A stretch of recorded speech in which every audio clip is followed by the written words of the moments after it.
Hello students, അപ്പോൾ നമ്മൾ പറഞ്ഞു നിർത്തിയത് കഴിഞ്ഞ ക്ലാസ്സിൽ നമ്മൾ പറഞ്ഞു നിർത്തിയത് സ്പിന്നിങ് ന്യൂക്ലിയസുകൾക്ക് ആംഗുലാർ മൊമെൻ്റം ഉണ്ട്, സ്പിൻ ആംഗുലാർ മൊമെൻ്റം. അതുപോലെ spinning nuclei R acting as tiny bar magnet, so they have A magnetic dipole moment and this magnetic moment and the angular momentum are in the same direction. ഇതാണ് നമ്മൾ പറഞ്ഞു നിർത്തിയത് അല്ലേ? And why are we concerned about this angular momentum? Because the property of angular momentum for the spinning nuclei are having some serious quantum mechanical implications. അതെന്താണെന്നാണ് നമ്മൾ ഈ ക്ലാസ്സിൽ നോക്കാൻ പോകുന്നത്. ആമുഖമായിട്ട് പറയാം, nucleus is a quantum mechanical particle. Quantum mechanical particle means a particle which obeys the quantum mechanical rules, and the quantum mechanical behaviors are significant. അങ്ങനെയുള്ള പാർട്ടിക്കിൾസിനെയാണ് നമ്മൾ quantum mechanical particles എന്ന് പറയുന്നത്. അതായത് മൈക്രോസ്കോപ്പിക് ഡൊമൈനിലുള്ള ക്വാണ്ടം മെക്കാനിക്കൽ റൂൾസ് സിഗ്നിഫിക്കൻ്റ് ആയിട്ട് obey ചെയ്യുന്ന particles അല്ലേ? അങ്ങനെയുള്ള പാർട്ടിക്കിൾസാണ് ന്യൂക്ലിയസ് എന്ന് പറയുന്നത്. ന്യൂക്ലിയസ് ഒരു മൈക്രോസ്കോപ്പിക് പാർട്ടിക്കിളാണ്. അതുകൊണ്ട് ഈ ന്യൂക്ലിയസിനെ സംബന്ധിച്ചോളം it is obeying quantum mechanical rules. അപ്പോൾ ക്വാണ്ടം മെക്കാനിക്സ് ഒരു റെസ്ട്രിക്ഷൻ ന്യൂക്ലിയസിനെ സംബന്ധിച്ചോളം മുമ്പോട്ട് വയ്ക്കുന്നുണ്ട്. The restriction is the spatial orientation of the angular momentum. അതായത് ന്യൂക്ലിയസിൻ്റെ ആംഗുലാർ മൊമെൻ്റം വെക്റ്റർ ഏത് ഡയറക്ഷനെങ്കിലും ഓറിയൻറ്റ് ചെയ്തിരിക്കാൻ സാധ്യമല്ല. അതിന് ആഗ്രഹമുള്ള ഡയറക്ഷനിൽ ഒരു ന്യൂക്ലിയസിൻ്റെ ആംഗുലാർ മൊമെൻ്റം വെക്റ്റർ ഓറിയൻറ്റ് ചെയ്തിരിക്കുന്നത് അസാധ്യമല്ല. But the angular momentum vector or the orientation of the angular momentum vector is restricted by quantum mechanical rules. അതിനെപ്പറ്റിയാണ് നമ്മൾ ഈ ക്ലാസ്സിൽ പറയാൻ പോകുന്നത്. നമ്മൾ ചില ഉദാഹരണങ്ങളിൽ കൂടി അതെടുത്ത് പറയാൻ പോവുകയാണ്. അതിനുശേഷം നമുക്ക് ആ റൂൾ എന്താണെന്ന് പറയാം. Okay, so we are taking the example of H11. Simplest ആയിട്ടുള്ള ന്യൂക്ലിയസ് ആണ് H11 അല്ലേ? അതായത് ഹൈഡ്രജൻ്റെ ന്യൂക്ലിയസ് ആണ്. ഹൈഡ്രജൻ്റെ ന്യൂക്ലിയസിൻ്റെ പ്രത്യേകത നിങ്ങൾക്കറിയാം. It is a nucleus with a non zero spin. എത്രയാണ് ഹൈഡ്രജൻ്റെ ന്യൂക്ലിയസിൻ്റെ spin? Half is the spin of the hydrogen nucleus. അതുകൊണ്ട് അതിനൊരു മാഗ്നറ്റിക് മൊമെൻറ്റും ഉണ്ടായിരിക്കും, ആംഗുലാർ മൊമെൻ്റവും ഉണ്ട്. ഈ ആംഗുലാർ മൊമെൻ്റം, ഹൈഡ്രജൻ്റെ ന്യൂക്ലിയസിൻ്റെ ആംഗുലാർ മൊമെൻ്റം എങ്ങനെയാണ് സ്പേസിൽ ഓറിയൻറ്റ് ചെയ്യുന്നത് എന്നാണ് നമ്മൾ നോക്കാൻ പോകുന്നത്. അതിനുവേണ്ടി ആദ്യം നമ്മളൊരു റെഫറൻസ് ഡയറക്ഷൻ സെറ്റ് ചെയ്യാൻ പോവുകയാണ് അല്ലേ? കാരണം നമ്മൾ ഓറിയൻറ്റേഷനെ പറ്റി പറയുമ്പോൾ, സ്പേസിലുള്ള ഓറിയൻറ്റേഷനെ പറ്റി പറയുമ്പോൾ we should have A reference direction. ആ റെഫറൻസ് ഡയറക്ഷൻ എബൌട്ടായിട്ട് എങ്ങനെ ഓറിയൻറ്റ് ചെയ്യുന്നു എന്നാണ് നമ്മൾ പറയാൻ പോകുന്നത് അല്ലേ? നമ്മളുടെ റെഫറൻസ് ഡയറക്ഷൻ എന്ന് പറയുന്നത് it is the direction of an external magnetic field in which we are placing the hydrogen nucleus. നമ്മൾ നമ്മുടെ ഹൈഡ്രജൻ ന്യൂക്ലിയസിനെ ഒരു പവർഫുൾ എക്സ്റ്റേണൽ മാഗ്നറ്റിക് ഫീൽഡിനകത്തേക്ക് കൊണ്ടുവരികയാണ്. അപ്പോൾ ആ എക്സ്റ്റേണൽ മാഗ്നറ്റിക് ഫീൽഡിനൊരു ഡയറക്ഷനുണ്ട്. ആ ഡയറക്ഷൻ എബൌട്ടായിട്ട് നമ്മളുടെ ന്യൂക്ലിയസുകളുടെ മാഗ്നറ്റിക് മൊമെൻറ്റ് അല്ലേ, സൂക്ഷ്മമായിട്ടുള്ള ന്യൂക്ലിയസുകളുടെ മാഗ്നറ്റിക് മൊമെൻറ്റ് എങ്ങനെയാണ് ഈ എക്സ്റ്റേണൽ മാഗ്നറ്റിക് ഫീൽഡിനെ എബൌട്ടായിട്ട് ഓറിയൻറ്റ് ചെയ്യുന്നത് എന്നാണ് നമ്മൾ നോക്കുന്നത്. അപ്പോൾ നമ്മളുടെ റെഫറൻസ് ഡയറക്ഷൻ എന്താണ്? That is the direction of the external magnetic field. ആ എക്സ്റ്റേണൽ മാഗ്നറ്റിക് ഫീൽഡ് സെറ്റ് ചെയ്യാൻ വേണ്ടി ഞാനൊരു സിമ്പിളായിട്ടുള്ള എക്സാമ്പിളാണ് എടുക്കാൻ പോകുന്നത്. ഞാനൊരു ഹോഴ്സ് ഷൂ മാഗ്നറ്റ് ഉപയോഗിക്കുന്നു. ഹോഴ്സ് ഷൂ മാഗ്നറ്റ്, ഇങ്ങനെ വളഞ്ഞിരിക്കുന്ന മാഗ്നറ്റ് നിങ്ങൾ കണ്ടിട്ടുണ്ടായിരിക്കും അല്ലേ? ഒരു ഹോഴ്സ് ഷൂ മാഗ്നറ്റാണ് ഞാൻ ഉപയോഗിക്കാൻ പോകുന്നത്. അപ്പോൾ ഈ ഹോഴ്സ് ഷൂ മാഗ്നറ്റ് ഞാനിവിടെ ബോർഡിൽ അങ്ങോട്ട് വരയ്ക്കുകയാണ്. ഇങ്ങനെ ഇരിക്കട്ടെ നമ്മളുടെ ഹോഴ്സ് ഷൂ മാഗ്നറ്റ് എന്ന് പറയുന്നത്.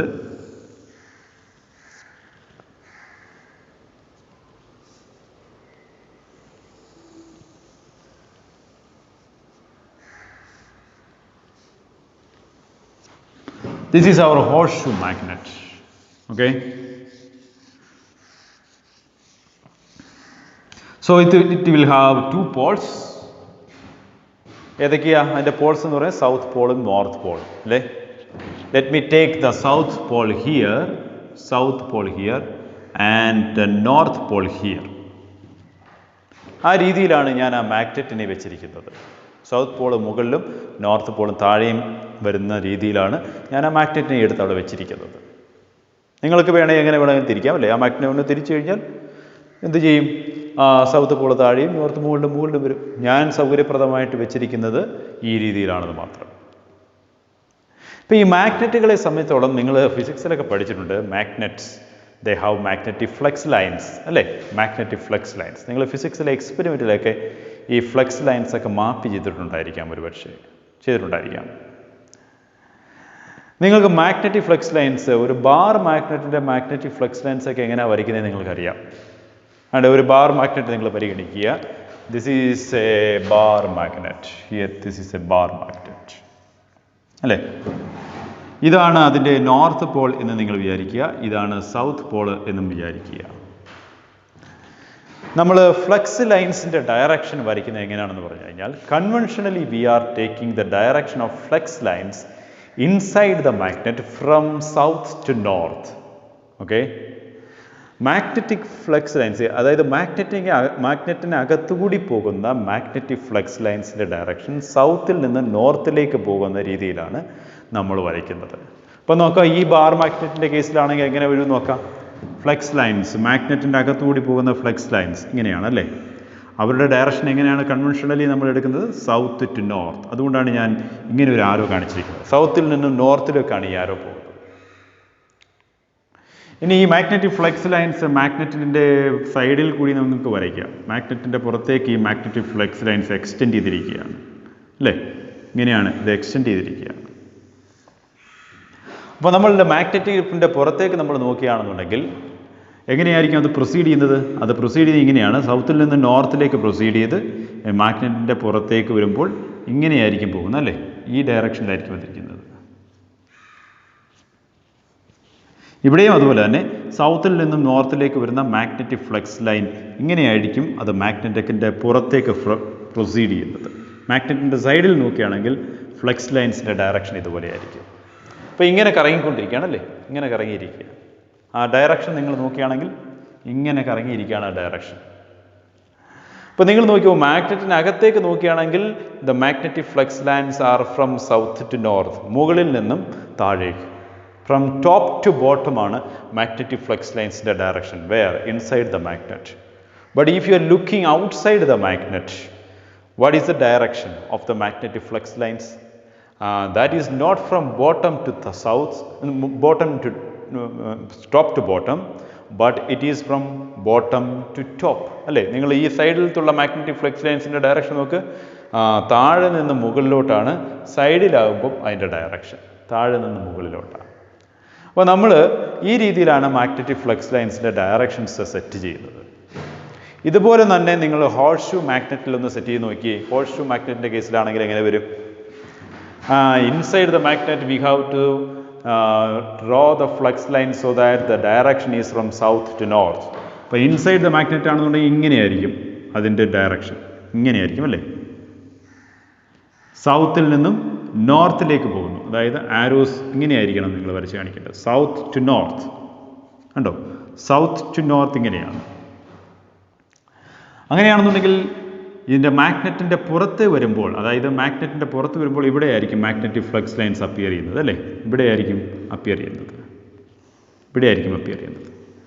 ഈ നോർത്ത് പോളിൻ്റെയും സൗത്ത് പോളിൻ്റെയും ഇടയിലുള്ള മാഗ്നറ്റിക് ഫ്ലക്സ് ലൈൻസിൻ്റെ ഡയറക്ഷൻ നോക്കിക്കഴിഞ്ഞാൽ എങ്ങനെയായിരിക്കും? ഇൻസൈഡ് ദ മാഗ്നറ്റ് ഇത് ഇങ്ങനെയാണ്, ഈ ഡയറക്ഷനിലാണ് വരുന്നത്. അപ്പം ഔട്ട്സൈഡ് ദ മാഗ്നറ്റിൽ എങ്ങനെയായിരിക്കും? ഇവിടെ നിന്ന് പ്രൊസീഡ് ചെയ്ത് ഇങ്ങനെ മുകളിലോട്ടായിരിക്കും പോകുന്നത്. ഇങ്ങനെയായിരിക്കും എൻ്റെ ഡയറക്ഷൻ, ഇങ്ങനെയായിരിക്കും എൻ്റെ ഡയറക്ഷൻ അല്ലേ? അപ്പോൾ നമ്മൾ ഇവിടെ മാഗ്നറ്റിൻ്റെ പുറത്തുള്ള ഈ ഡയറക്ഷൻ നോക്കിക്കഴിഞ്ഞാൽ എങ്ങനെയായിരിക്കും ഇരിക്കുന്നത്? നോർത്തിൽ നിന്നും സൗത്തിലേക്കായിരിക്കും ഫ്ലക്സ് ലൈൻസിൻ്റെ ഡയറക്ഷൻ. അപ്പോൾ ഇങ്ങനെയുള്ള ഈ ഒരു ഫീൽഡിലാണ് നമ്മൾ നമ്മുടെ ന്യൂക്ലിയസിനെ കൊണ്ട് വയ്ക്കുന്നത്, ഇങ്ങനെയുള്ള ഒരു ഫീൽഡിൽ. അപ്പോൾ ഈ മാഗ്നറ്റ് ഒരു ഹോഴ്സ് ഷൂ മാഗ്നറ്റാണ്. ഞാൻ ഈ ഭാഗങ്ങളൊക്കെ അങ്ങ് മായ്ച്ച് കളയാൻ പോവുകയാണ്. ഈ ഭാഗങ്ങളൊക്കെ മായ്ച്ച് കളയാൻ പോവുകയാണ്. നമ്മളൊരു ഹോഴ്സ് ഷൂ മാഗ്നറ്റാണ് ഇവിടെ കൊണ്ടുവച്ചിരിക്കുന്നത്. ബാക്കി ഭാഗങ്ങളൊക്കെ മായ്ച്ച് കളയാം. ഓക്കെ.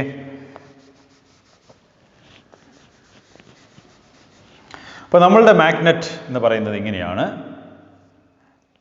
ഇങ്ങനെ ഇരിക്കുന്നൊരു മാഗ്നറ്റാണ്.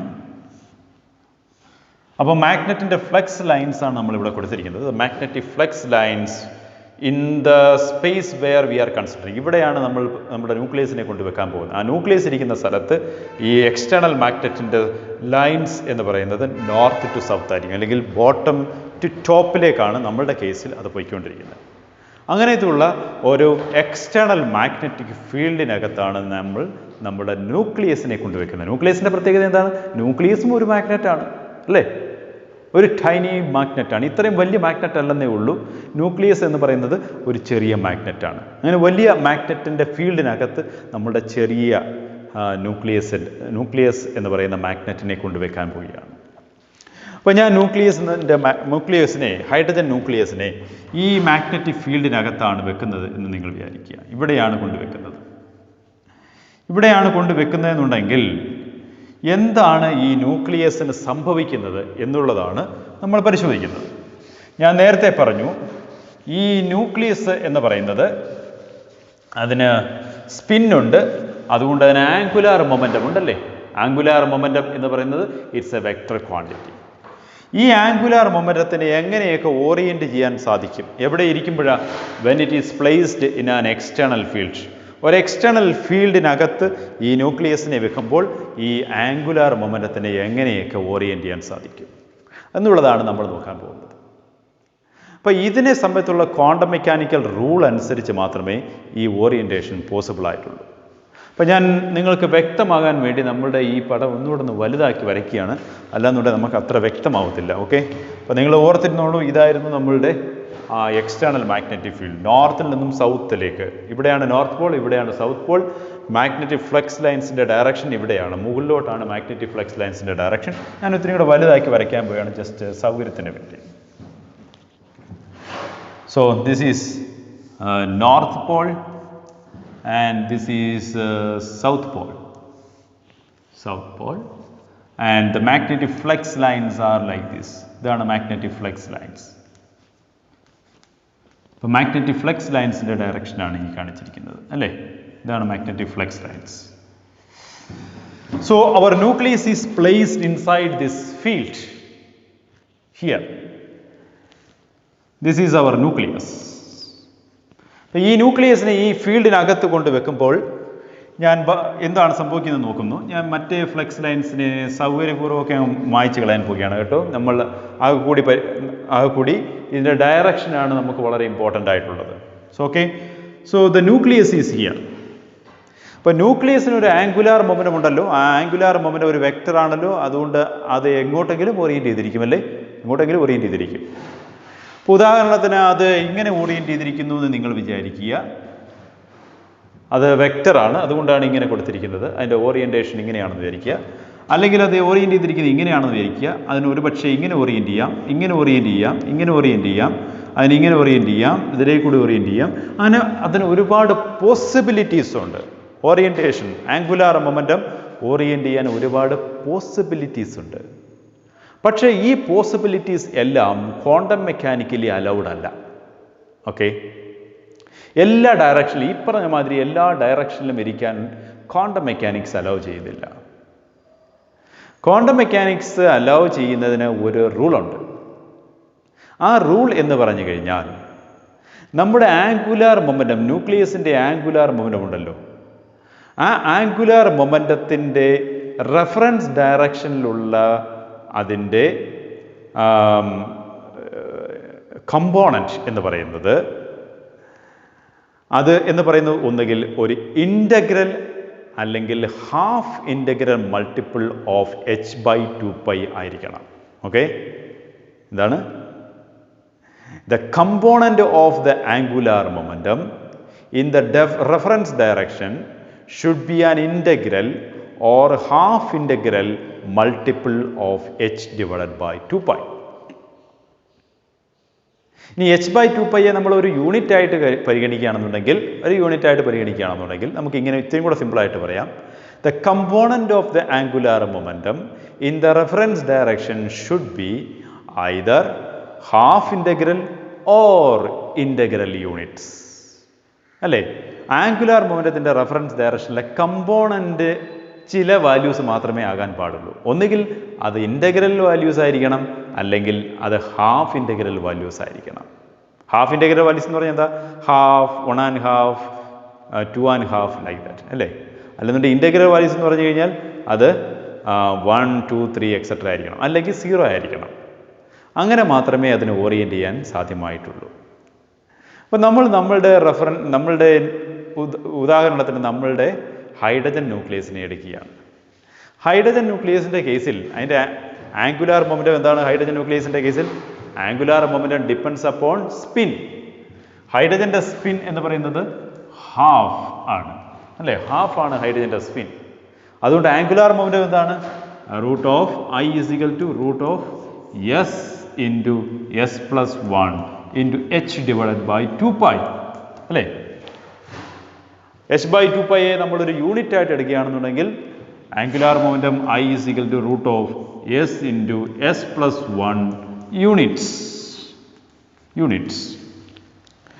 That is equal to, in our case, root of S into S+1 is equal to root of half into half plus 1 units. That is equal to root of half into 1 plus half, that is equal to 3/2 units. That is equal to root 3 divided by 2 units. root 3/2 units അല്ലേ? അപ്പോൾ ഇതാണ് നമ്മളുടെ angular momentum എന്ന് പറയുന്നത്. root 3/2 units ആണ്. ഇതിൻ്റെ value എന്ന് പറഞ്ഞു കഴിഞ്ഞാൽ ഏതാണ്ട് 0.866 യൂണിറ്റ്സ് എന്ന് കിട്ടും. 0.866 യൂണിറ്റ്സ്. ഇതാണ് നമ്മളുടെ ആംഗുലാർ മൊമെൻറ്റം. ഈ ആംഗുലാർ മൊമെൻറ്റത്തിൻ്റെ കമ്പോണൻറ്റ്, അതായത് 0.866 യൂണിറ്റ് മാഗ്നിറ്റ്യൂഡുള്ള ആംഗുലാർ മൊമെൻറ്റത്തിൻ്റെ ഇസഡ് ഡയറക്ഷനിലെ കമ്പോണൻറ്റ് എന്ന് പറയുന്നത് എത്രയായിരിക്കണം? ഒന്നുകിൽ പ്ലസ് ഹാഫ് ആയിരിക്കണം, അല്ലെങ്കിൽ അതായത് ഒരു ഹാഫ് ഇൻ്റഗ്രൽ ആയിരിക്കണം. ഒന്നുകിൽ ഹാഫ് ആയിരിക്കണം, പ്ലസ് ഹാഫ് ആയിരിക്കണം, അല്ലെങ്കിൽ മൈനസ് ഹാഫ് ആയിരിക്കണം. എങ്കിലേ മാത്രമേ ആ കമ്പോണൻറ്റ് ഹാഫ് ഇൻ്റഗ്രൽ മൾട്ടിപ്പിൾസ് ആകത്തുള്ളൂ. അപ്പോൾ നമുക്ക് നോക്കാം എങ്ങനെയായിരിക്കും അതിൻ്റെ ഹാഫ് ഇൻ്റഗ്രൽ മൾട്ടിപ്പിൾസ് ആയിട്ട് കമ്പോണൻറ്റ് വരുന്നത് നമുക്ക് നോക്കാം. അപ്പോൾ നമ്മളുടെ ആംഗുലാർ മൊമെൻറ്റത്തിൻ്റെ മാഗ്നിറ്റ്യൂഡാണ് എത്ര? 0.866 എന്ന് പറയുന്നത്. അപ്പോൾ നമ്മൾ ചെയ്യാൻ പോകുന്നത്, നമ്മുടെ ന്യൂക്ലിയസ് ഇവിടെ ഇരിപ്പുണ്ട്. ഈ ന്യൂക്ലിയസ് ഏതൊക്കെ രീതിയിൽ ഓറിയൻറ്റ് ചെയ്തിരിക്കും എന്നാണ് നമ്മൾ നോക്കാൻ പോകുന്നത്.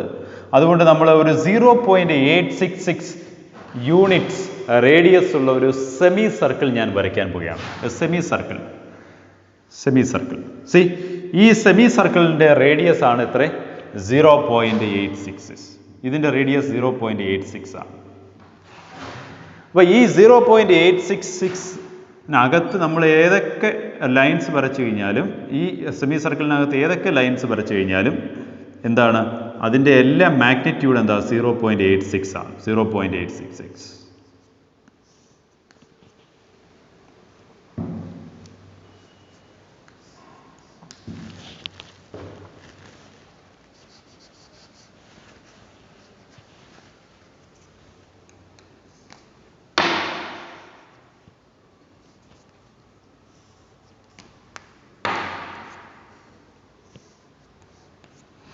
സോ ഇതെല്ലാം ഇതിൻ്റെ ഓരോന്നിൻ്റെയും വാല്യൂ 0.866 ആണ് അല്ലേ? കാരണം ഒരേ സെമി സർക്കിളിൻ്റെ പല റേഡിയസ് ആണ് ഇവിടെ വരച്ച് വെച്ചിരിക്കുന്നത്. അപ്പം ഒരേ സെമി സർക്കിളിൻ്റെ റേഡിയസ്, അപ്പം എല്ലാം 0.86 ആണ്. പക്ഷേ നമ്മുടെ റൂൾ അനുസരിച്ച് ഈ ആംഗുലാർ മൊമെൻറ്റം, ഇതെല്ലാം ആംഗുലാർ മൊമെൻറ്റമാണ്. പക്ഷേ ഈ ആംഗുലാർ മൊമെൻറ്റം എങ്ങനെ ഓറിയൻറ്റ് ചെയ്യാൻ പാടുള്ളൂ?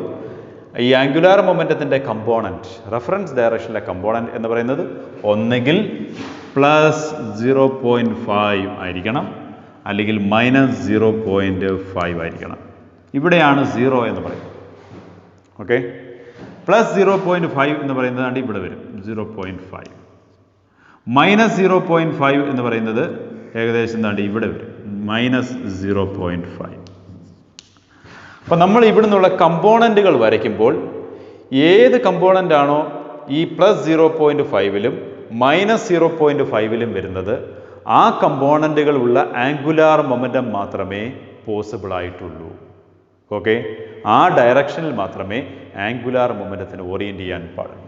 അപ്പം നമുക്ക് നോക്കാം പല ആംഗുലാർ മൊമെൻറ്റും എങ്ങനെയാണെന്നുണ്ടെങ്കിൽ നമ്മൾ ഇതിനെ ഈ ഓരോന്നിനെയും 1 2 3 4 5 6 7 നമ്മളൊരു 7 ഓറിയൻറ്റേഷൻസ് ആണ് ഇവിടെ പരിഗണിച്ചിരിക്കുന്നത്.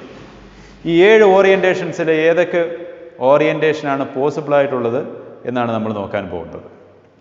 ഓക്കെ, ഇത് നോക്കിക്കോളൂ. ഒന്നാമത്തെ ഓറിയൻറ്റേഷൻ, ആ ഓറിയൻറ്റേഷൻ്റെ കമ്പോണൻ്റ് ആണ് നമ്മൾ പരിഗണിക്കുന്നുണ്ടെങ്കിൽ കമ്പോണൻ്റ് എങ്ങനെ എടുക്കും? നമ്മൾ ഇവിടെ നിന്ന് ഒരു ഈ റെഫറൻസ് ഡയറക്ഷന് പെർപെൻഡിക്കുലർ ആയിട്ടുള്ള ലൈൻ വരച്ചാൽ മതി. അപ്പോൾ അങ്ങനെ ഒരു ലൈൻ വരയ്ക്കുകയാണെന്നുണ്ടെങ്കിൽ അതിവിടെയാണ് വരുന്നത്. അത് 0.5-ലാണോ വരുന്നത്? അല്ല, 0.5-ന് മുകളിലാണ് വരുന്നത്. ഓക്കെ, അപ്പം 0.5-ലല്ല, 0.5-ന് മുകളിൽ വരും. അതുകൊണ്ട് ആ ഒന്നാമത്തെ ആംഗുലാർ മൊമെൻറ്റം പോസിബിൾ അല്ല. എന്നാൽ രണ്ടാമത്തേതാണ് നമ്മൾ നോക്കുന്നതെന്നുണ്ടെങ്കിലോ, when we are drawing a perpendicular line, yes it meets 0.5. അപ്പോൾ രണ്ടാമത്തെ ആംഗുലാർ മൊമെൻറ്റം പോസിബിൾ ആണ്. നമ്മൾ മൂന്നാമത്തെ ആംഗുലാർ മൊമെൻറ്റം നോക്കുന്നതെന്നുണ്ടെങ്കിൽ when we are drawing a perpendicular line to this reference direction, it is not in 0.5, so this is not possible. 1 is not possible, 2 is possible, 3 is not possible. What about 4? When we are taking the component of the 4 in the reference direction, it meets in 0, that is not in plus half or minus half, so 4 is not possible. 5 എടുക്കുകയാണെന്നുണ്ടെങ്കിൽ that also doesn't meet at 0.5, so this is not possible. But what about 6? So when we are drawing the perpendicular from 6, it meets 0.5, means component is 0.5, so 6 is possible and 7 is not possible. അപ്പോൾ ഇവിടെ രണ്ട് ഓറിയൻറ്റേഷൻസേ possible ആയിട്ടുള്ളൂ അല്ലേ? രണ്ടാമത്തെ ഓറിയൻറ്റേഷനും പോസിബിളാണ്, ആറാമത്തെ ഈ നമ്മൾ വരച്ച് കാണിച്ചിരിക്കുന്ന ഓറിയൻറ്റേഷനും പോസിബിളാണ്. മറ്റ് ഓറിയൻറ്റേഷൻസ് ഒന്നും, നമ്മൾ വരച്ച് കാണിച്ച മറ്റു ഓറിയൻറ്റേഷൻസ് ഒന്നും പോസിബിൾ അല്ല. Because in those orientations the component in the reference direction is not plus half or minus half. It is not the integral multiples or integral multiple units അല്ലേ? അതുകൊണ്ട് അതൊന്നും പോസിബിൾ അല്ല. അപ്പോൾ രണ്ട് ആംഗുലാർ മൊമെൻറ്റം ഡയറക്ഷൻസ് മാത്രമേ സ്പേസിൽ allowed ആയിട്ടുള്ളൂ. അതാണ് ക്വാണ്ടം മെക്കാനിക്കൽ റെസ്ട്രിക്ഷൻ. അപ്പോൾ ഇത് ഹൈഡ്രജൻ്റെ കേസിൽ ഇങ്ങനെയാണ്. ഇനി H12 ആണെങ്കിൽ എന്തായിരിക്കും സംഭവിക്കുന്നത്? H12 ആണെന്നുണ്ടെങ്കിൽ what is the spin of H12? Spin is equal to 1. നമ്മൾ പഠിച്ചതാണ്. So what is angular momentum I? That is equal to root of S into S plus 1 units, or is equal to root of 1 into 1 plus 1, that is 1 into 2 units, or that is equal to root 2 units, that is equal to 1.4 അല്ലേ? 1.4 ആണ് അതിൻ്റെ value എന്ന് പറയുന്നത്. അപ്പോൾ 1.4 units ആണ് H12-ൻ്റെ കേസിൽ. H12-ൻ്റെ കേസിൽ 1.4 ആണ് പോസിബിൾ. ഇതേതിൻ്റെ കേസായിരുന്നു? H11. നമ്മൾ ആദ്യം കണ്ടത് H11-ൻ്റെ കേസാണ്. അപ്പോൾ H12-ൻ്റെ കേസിലെ ആംഗുലാർ മൊമെൻറ്റം എന്ന് പറയുന്നത് 1.4 യൂണിറ്റ്സ് ആണ്.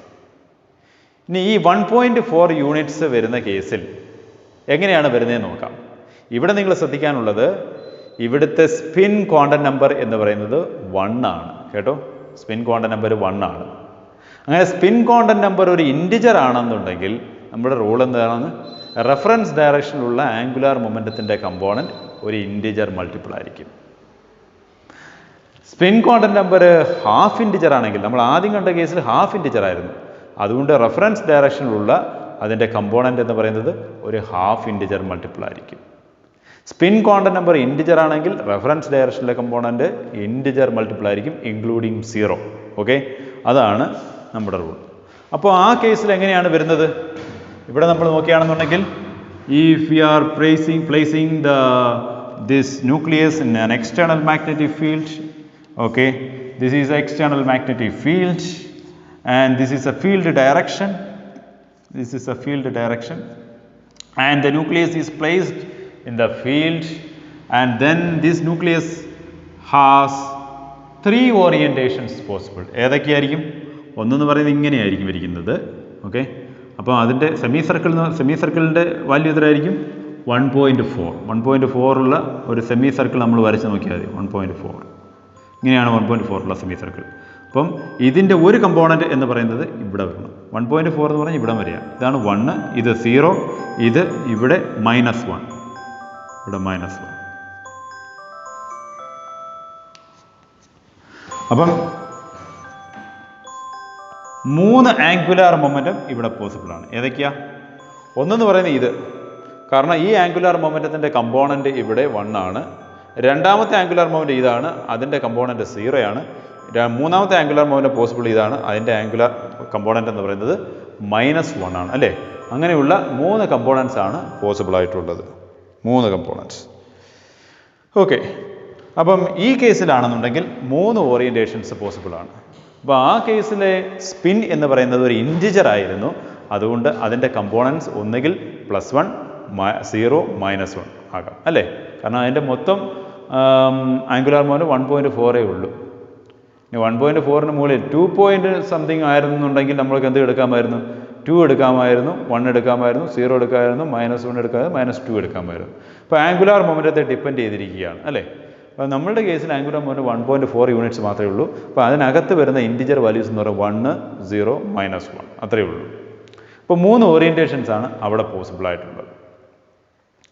അപ്പോൾ നിങ്ങൾക്ക് മനസ്സിലായി കാണും, ഇപ്പം നമ്മളുടെ സ്പിൻ കോണ്ടന്റ് നമ്പർ ഇൻറ്റിജർ ആണെന്നുണ്ടെങ്കിൽ the rule is that, the quantum mechanical rule is that the component of the angular momentum in the reference direction should be an integer multiple of h/2π. നമ്മൾ h/2π ഒരു unit ആയിട്ട് എടുക്കുകയാണെന്നുണ്ടെങ്കിൽ component of the angular momentum should be an integer in the reference direction, അല്ലേ? including 0. Half integer ആണ്, spin content number half integer ആണെന്നുണ്ടെങ്കിൽ the component of the angular momentum in the reference direction should be half integral units. അപ്പോൾ അങ്ങനെയുള്ള 2 കേസുകളാണ് നമ്മളിപ്പോൾ പരിഗണിച്ചത്.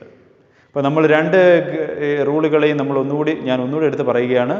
The quantum mechanical rule about the spatial orientation of the angular momentum is that the component of the angular momentum in the reference direction should be half integral units in the case where there is the spin quantum number is half, or integral units in the case where the spin quantum number is an integer. Okay, അങ്ങനെയാണ് ഇവിടുത്തെ rule എന്ന് പറയുന്നത്. അപ്പോൾ നമ്മളുടെ കേസിൽ നമ്മൾ ഹൈഡ്രജൻ്റെ case കണ്ടു കഴിഞ്ഞു.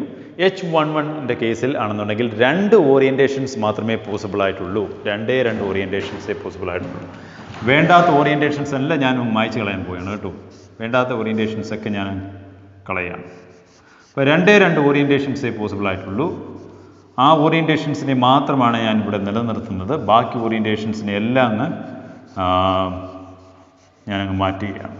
ഓക്കെ, അപ്പോൾ ഈ 2 ഓറിയൻറ്റേഷൻസാണ്. അപ്പോൾ 2 ഓറിയൻറ്റേഷൻസാണ് ഇവിടെ പോസിബിൾ ആയിട്ടുള്ളത്. അപ്പോൾ ഒരെണ്ണം എന്ന് പറയുന്നത് ഇങ്ങനെ ഇരിക്കുന്ന ഒരു വെക്റ്ററും മറ്റേത് ഇങ്ങനെ ഇരിക്കുന്ന ഒരു വെക്റ്ററുമാണ്. ഈ കേസിലാണെന്നുണ്ടെങ്കിൽ 3 ഓറിയൻറ്റേഷൻസ് ആണ് പോസിബിൾ ആയിട്ടുള്ളത്. 3 ഓറിയൻറ്റേഷൻസ് അല്ലേ?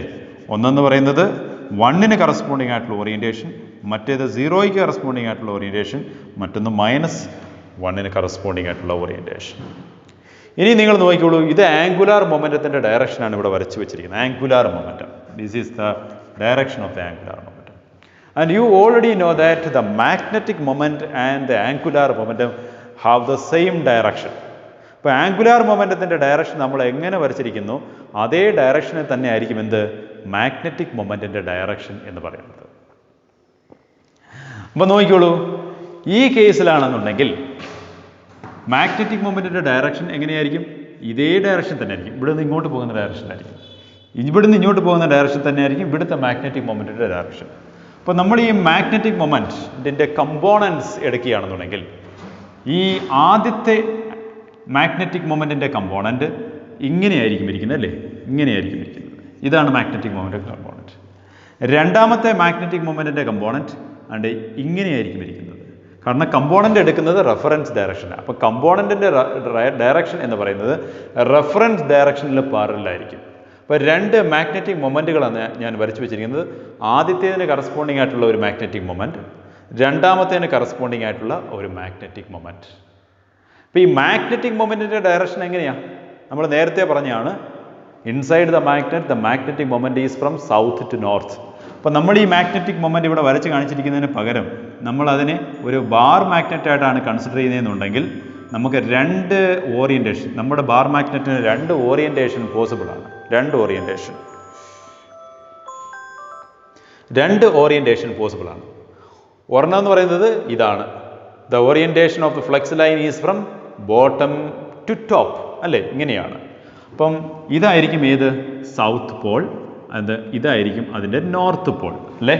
കാരണം എന്താ, സൗത്തിൽ നിന്ന് നോർത്തിലോട്ടാണ് മാഗ്നറ്റിക് ഫ്ലക്സ് ലൈൻസിൻ്റെ ഓറിയൻറ്റേഷൻ ഇൻസൈഡ് ദ മാഗ്നറ്റ്. എന്നാൽ ഈ കേസിലാണെന്നുണ്ടെങ്കിലോ this is south and this is north, അല്ലേ? അങ്ങനെയുള്ള രണ്ട് ഓറിയൻറ്റേഷൻസ് ആണ് പോസിബിൾ. അപ്പോൾ നിങ്ങൾ നോക്കിക്കോളൂ, നമ്മളുടെ എക്സ്റ്റേണൽ മാഗ്നറ്റിക് ഫീൽഡ് ഇവിടെയാണ് നോർത്ത് പോൾ, ഇവിടെയാണ് സൗത്ത് പോൾ. ആ മാഗ്നറ്റിനകത്താണ് നമ്മുടെ ന്യൂക്ലിയസ് ഇരിക്കുന്നത്. ആ ന്യൂക്ലിയസിന് രണ്ട് ഓറിയൻറ്റേഷൻ പോസിബിൾ ആണ്. ഒന്നുകിൽ സൗത്ത് പോൾ താഴെ വരുന്ന രീതിയിൽ അതിനെ വെക്കാം, അല്ലെങ്കിൽ നമ്മളുടെ ചെറിയ മാഗ്നറ്റിൻ്റെ സൗത്ത് പോൾ മുകളിൽ വരുന്ന രീതിയിൽ വെക്കാം.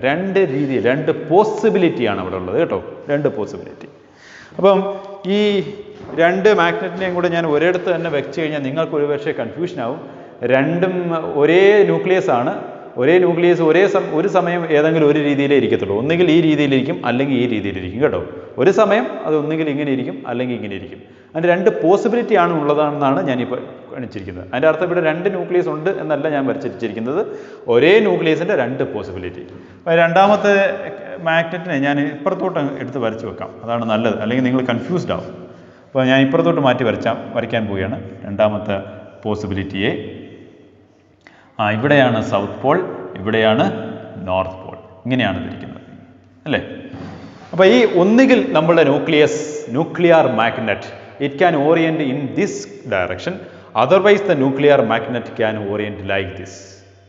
ഇതിനകത്ത് ഏത് ഡയറക്ഷനിൽ ഇരിക്കുമ്പോഴാണ്, അല്ലെങ്കിൽ ഏത് പോസിബിലിറ്റിയിലാണ് കൂടുതൽ സ്റ്റേബിൾ ആകുന്നതെന്ന് നിങ്ങൾ പറയാമോ? അല്ലെങ്കിൽ ലെസ് എനർജി ഉള്ള സ്റ്റേറ്റ് ഏതാണെന്ന് നിങ്ങൾക്ക് പറയാമോ? അപ്പോൾ നമ്മളത് പറയുന്നതെന്ന് പറഞ്ഞാൽ നമ്മളുടെ എക്സ്റ്റേണൽ മാഗ്നറ്റിക് ഫീൽഡിൻ്റെ ഡയറക്ഷൻ നോക്കിയിട്ടാണ് പറയുന്നത്. അപ്പോൾ ആദ്യത്തെ കേസാണെന്ന് നിങ്ങൾ നോക്കിക്കോളൂ. The south pole of our magnet, the nuclear magnet is near the north pole of the external magnet, and the north pole of our magnet is near the south pole of the external magnet, അല്ലേ? അപ്പോൾ അതെന്ന് പറയുന്നത് low energy state ആണ്. കാരണം എന്താ, the south and north they like each other, അല്ലേ? അവർ രണ്ടുപേർക്കും വലിയ ഇഷ്ടമാണ്. അതുപോലെ നോർത്ത് സൗത്ത് ദേ ആൾസോ ലൈക്ക് ഈച്ച് അതർ. അപ്പോൾ അത് വളരെ ലോ എനർജി ഓറിയൻറ്റേഷനാണ്. അങ്ങനെ ഇരിക്കാൻ വലിയ പാടൊന്നുമില്ല, വളരെ ലോ എനർജി ഓറിയൻറ്റേഷനാണ് അതെന്ന് പറയുന്നത്. മനസ്സിലായോ? ഇപ്പോൾ എക്സ്റ്റേണൽ മാഗ്നറ്റിന് നമ്മുടെ സ്മോൾ ന്യൂക്ലിയർ മാഗ്നറ്റിനെ അട്രാക്ട് ചെയ്ത് ഇങ്ങനെ വെക്കാം. വളരെ ലോ എനർജി സ്റ്റേറ്റാണത്. അപ്പോൾ അങ്ങനെ ഒരു ലോ എനർജി സ്റ്റേറ്റ് പോസിബിൾ ആണ്. ഈ ലോ എനർജി സ്റ്റേറ്റിൻ്റെ കേസിൽ നോക്കിയോളൂ, it is the magnetic flux ലൈൻസിൻ്റെ ഡയറക്ഷൻ എക്സ്റ്റേണൽ മാഗ്നറ്റിക് ഫ്ലക്സ് ലൈൻസിൻ്റെ അതേ ഡയറക്ഷനാണ്. എക്സ്റ്റേണൽ ഫീൽഡിൻ്റെ മാഗ്നറ്റിക് ഫ്ലക്സ് ലൈൻസിൻ്റെ ഡയറക്ഷൻ ഇവിടെ നിന്ന് ഇങ്ങനെ മുകളിലോട്ടാകുന്നത്, അല്ലേ? നമ്മൾ നേരത്തെ വരച്ച് കാണിച്ചതാണ്. അതേ ഡയറക്ഷൻ തന്നെയാണ് നമ്മളുടെ മാഗ്നറ്റിൻ്റെ ഫ്ലക്സ് ലൈനും ഇരിക്കുന്നത്. അതുകൊണ്ട് if the magnet is orienting in the same direction of the external field, അല്ലേ? ഈ കേസിൽ എക്സ്റ്റേണൽ ഫീൽഡിൻ്റെ അതേ ഡയറക്ഷനിലാണ് മാഗ്നറ്റ് ഓറിയൻറ്റ് ചെയ്തിരിക്കുന്നത്. And we already established that this is a low energy situation. And this low energy situation is called alpha spin state. Low energy situation. എന്നാൽ നിങ്ങൾ രണ്ടാമത്തെ കേസിൽ നോക്കിയോളൂ. രണ്ടാമത്തെ കേസിലാണെന്നുണ്ടെങ്കിൽ south pole of the nuclear magnet is near the south pole of the external magnetic field, and the north pole of the nuclear magnet is near the north pole of the external magnetic field. അത് ഭയങ്കര കഷ്ടമാണല്ലേ? എന്തായിരിക്കും അവിടെ ഉണ്ടാകുന്നത്? Repulsion ആയിരിക്കും ഉണ്ടാകുന്നത്. ഭയങ്കര പാടാണ് അങ്ങനെ വെക്കാൻ. നമ്മൾ സാധാരണ ഒരു ചെറിയ മാഗ്നറ്റിനെ നിങ്ങൾ വലിയ മാഗ്നറ്റ്, നിങ്ങളുടെ ഹോട്ട് ഷൂ മാഗ്നറ്റ് ഒരു വലിയ മാഗ്നറ്റാണെന്ന് വിചാരിക്കുക. നിങ്ങൾ സാധാരണ ചെറിയ ബാർ മാഗ്നറ്റ് കൊണ്ടുവന്ന് ഈ രീതിയിലൊന്ന് ഓറിയൻറ്റ് ചെയ്യാൻ നിങ്ങൾ ശ്രമിച്ചു നോക്കുക. നിങ്ങളുടെ കൈ കൊണ്ട് ഇങ്ങനെ പിടിച്ച് ഓറിയൻറ്റ് ചെയ്യാൻ ശ്രമിക്കുക. ഏതാ രണ്ടാമത്തെ കേസിലെ പോലെ. അങ്ങനെ ശ്രമിക്കുമ്പോൾ എന്ത് ചെയ്യും? നിങ്ങളുടെ കൈ പിടിച്ച് തിരിക്കും. നമ്മൾ എക്സ്റ്റേണൽ മാഗ്നറ്റ് പിടിച്ച് തിരിക്കാൻ ശ്രമിക്കും. അതൊക്കെ കാരണം അതൊരു ഹൈ എനർജി സിറ്റുവേഷനാണ് ഇങ്ങനെ ഇരിക്കുന്നത്. സൗത്ത് പോളിൻ്റെ അടുത്തോട്ട് സൗത്ത് പോളും നോർത്ത് പോളിൻ്റെ അടുത്തോട്ട് നോർത്ത് പോളും ഇരുന്ന് കഴിഞ്ഞാൽ they will repel and it's a high energy situation. അപ്പോൾ രണ്ടാമത്തെ സിറ്റുവേഷൻ എന്ന് പറയുന്നത് it's A high energy situation and this state is called a beta spin state. അപ്പം ന്യൂക്ലിയസിന് രണ്ട് സ്പിൻ സ്റ്റേറ്റ്സ് പോസിബിൾ ആണ്. When the nucleus is placed in an external magnetic field it can have two spin states, two orientations, the alpha spin state and a beta spin state. The alpha spin state corresponds to the low energy situation and beta spin state corresponding to the high energy situation. ഇങ്ങനെ രണ്ട് energy levels ആണ് ഒരു ന്യൂക്ലിയസിന് possible ആയിട്ടുള്ളത്. ഏത്? Hydrogen nucleus H11 possible ആയിട്ടുള്ളത്. പക്ഷേ H12ൻ്റെ കേസിലാണെന്നുണ്ടെങ്കിൽ 3 energy levels possible ആണ്. നമ്മൾ കാണിച്ചല്ലേ, കാരണം 3 ഓറിയൻറ്റേഷൻസ് ഉണ്ട്. അതുകൊണ്ട് അതിന് 3 എനർജി ലെവൽസിലിരിക്കാം. നമ്മൾ അതിൻ്റെ വിശദീകരണങ്ങളിലേക്ക് പോകുന്നില്ല. We are satisfied with this one, the hydrogen. Okay, നമ്മളിനി പഠിക്കാൻ പോകുന്നത് മൊത്തം ഈ ഹൈഡ്രജൻ്റെ H11ൻ്റെ NMR ആണ്, ന്യൂക്ലിയർ മാഗ്നറ്റിക് റെസൊണൻസ് ആണ്. Therefore we restrict our discussion with this H11 nucleus. അപ്പം നിങ്ങൾ ഇപ്പോൾ പഠിച്ചിരിക്കുന്നത് എന്താണ്? നമ്മളിപ്പോൾ പഠിച്ചത് H11 nucleus when it is placed in an external magnetic field it can have 2 orientations possible. One orientation is called the alpha spin state and it is a low energy orientation. The other orientation corresponds to the beta spin state and it is a high energy orientation. അപ്പോൾ ഇങ്ങനെ രണ്ട് energy levels ന്യൂക്ലിയസിന് possible ആണ്. അപ്പോൾ രണ്ട് energy levels possible ആയതുകൊണ്ട് നമ്മൾ ഒരു അല്പം എനർജി കൊടുക്കാമെന്നുണ്ടെങ്കിൽ, രണ്ട് എനർജി ലെവൽസും തമ്മിലുള്ള ഡിഫറൻസ് എത്രയാണോ അത്രയും എനർജി കൊടുക്കാമെന്നുണ്ടെന്നുണ്ടെങ്കിൽ താഴ്ന്ന എനർജി ലെവലിലിരിക്കുന്ന ന്യൂക്ലിയസിന്, അതായത് ആൽഫ സ്പിൻ സ്റ്റേറ്റിലിരിക്കുന്ന ന്യൂക്ലിയസിന് ബീറ്റാ സ്പിൻ സ്റ്റേറ്റിലേക്ക് ട്രാൻസിഷൻ നടത്താനുള്ള കഴിവുണ്ട്. So the transition from alpha spin state to beta spin state is possible if we are supplying the energy which is exactly equal to the energy difference between alpha spin state and beta spin state. ഈ ഒരു ട്രാൻസിഷനാണ് nuclear spin resonance എന്ന് പറയുന്ന spectroscopic ടെക്നിക്കിൻ്റെ അടിസ്ഥാനം എന്ന് പറയുന്നത്. Okay, this is the basic, the transition between the alpha spin state and the beta spin state, or the transition between 2 energy levels of the nucleus in an external magnetic field. This is the basis of the nuclear magnetic resonance. അപ്പം ഇതിനെ base ചെയ്തുകൊണ്ടാണ് നമ്മളുടെ spectroscopic technique നമ്മൾ ഉണ്ടാക്കി വെച്ചിരിക്കുന്നത്. അതിനെപ്പറ്റി നമ്മൾ അടുത്ത ക്ലാസ്സിൽ പഠിക്കും. Okay, so what would we learn today? നമ്മൾ ഇന്ന് എന്തൊക്കെയാണ് പഠിച്ചത്? നമ്മൾ ഇന്ന് പഠിച്ചത് വളരെ സിമ്പിളായിട്ടുള്ള കാര്യമാണല്ലേ. നമ്മൾ ആദ്യമായിട്ട് പറഞ്ഞത് നമ്മളുടെ ന്യൂക്ലിയസിന് സ്പിൻ ഉള്ളതുകൊണ്ട് അതിന് ആംഗുലാർ മൊമെൻ്റമുണ്ട്. പക്ഷേ ഈ ആംഗുലാർ മൊമെൻ്റത്തിൻ്റെ ഡയറക്ഷൻ എന്ന് പറയുന്നത് എല്ലാ ഡയറക്ഷനും പോസിബിൾ അല്ല, ഒരു റെഫറൻസ് ഡയറക്ഷൻ എബൌട്ടായിട്ട്. Whenever we are placing the nucleus in an external reference direction, അല്ലേ, for example an external magnetic field, then the quantum mechanical rules come to play. And the quantum mechanics says, hey, no, you can't orient in all directions. I will say in which direction you should orient. I have certain rules with me and you have to obey that rule because you are a microscopic particle. A nucleus, you are a microscopic particle and in your domain I have certain set of rules and you have to obey that rule. My rule is that you have to obey in such a way that your component, the component of your angular momentum should be a half integral multiple in the reference direction. Half integral multiple of the unit. Unit means h by 2 pi in the reference direction.